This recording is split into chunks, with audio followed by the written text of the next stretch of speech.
In deep winter, a stiff log cabin took the storm head-on.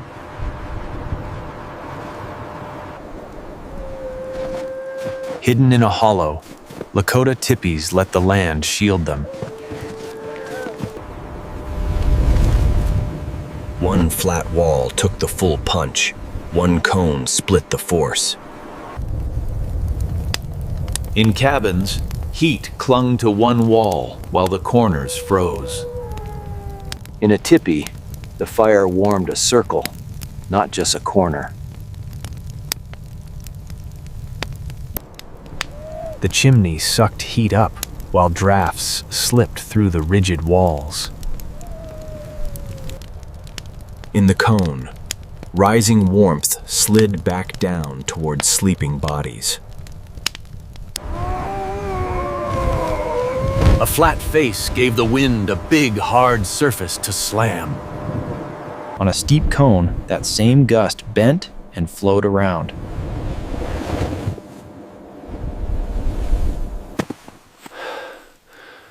Log seams were hard to seal. Little leaks made big chills. Soft-hide and snow could be packed into one tight, custom seal.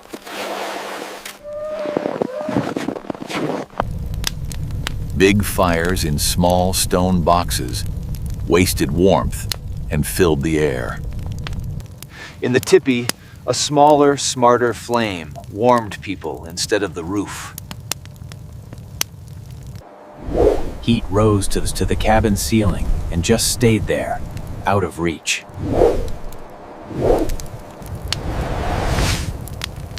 The cone's slope nudged warm air back toward the living circle.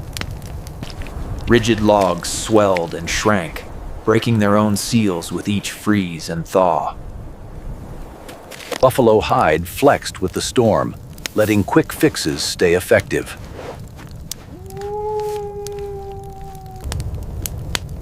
Heat piled up by the hearth, while distant beds shivered in the dark. In the tipi, no one slept far from the heart of the fire.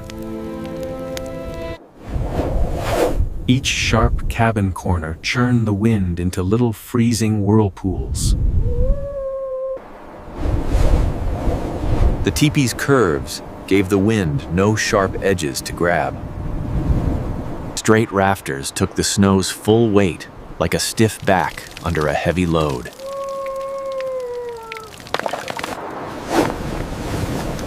The steep cone constantly shed snow before it became crushing. Fixing a rigid roof meant climbing into the worst of the weather. Tipi owners adjusted their roofs from the snowy ground with simple taps. Even when drawn, the cabin's heat pattern favored one side.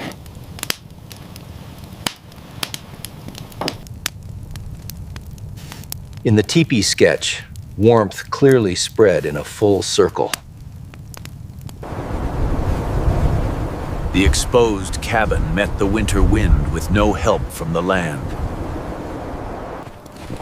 Tipis tucked into hollows let hills and pines break the blast.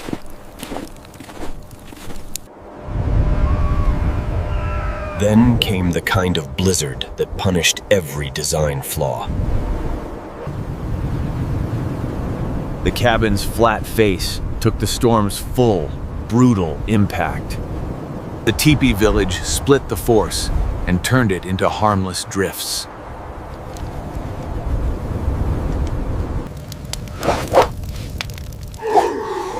High winds could spit the chimney's own smoke back into the room. A small twist of the smoke flaps kept the air clear at breathing height. At floor level, drafts slipped across cold boards and froze bare feet. Under buffalo hides, warm stones pushed heat up through the sleepers' bodies. The child in the far corner paid for the fireplace distance. Lakota children slept at the warm center of a shared mound of robes.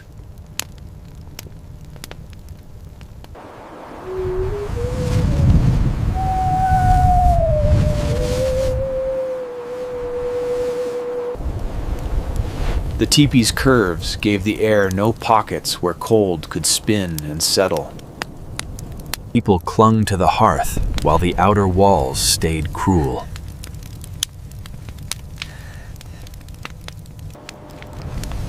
The Tipi flexed and sighed with the storm, but did not break.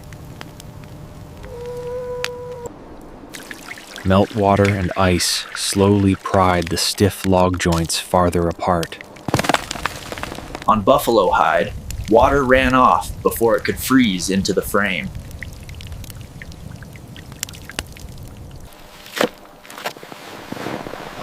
Repairing the cabin meant lifting new weight onto already stressed walls. Tipis could be retuned by hand from the snowy ground in a few minutes. A rigid foundation locked the cabin into a bad wind pattern. Tipis could be taken down and rebuilt where the land offered better shelter.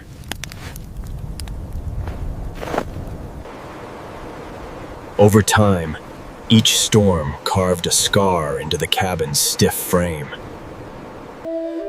After many storms, a well-maintained tipi looked nearly fresh, not broken.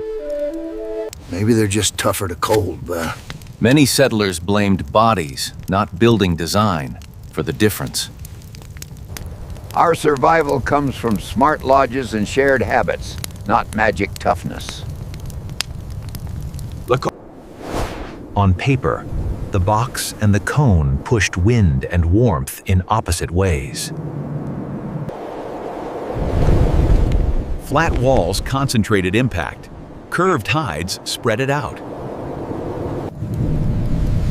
One shape wasted hot air up high. The other brought it back to the floor. Seen from the sky, one home fought alone. The other nested in allies of land and shape. Each Lakota lodge added a little more shelter to the next.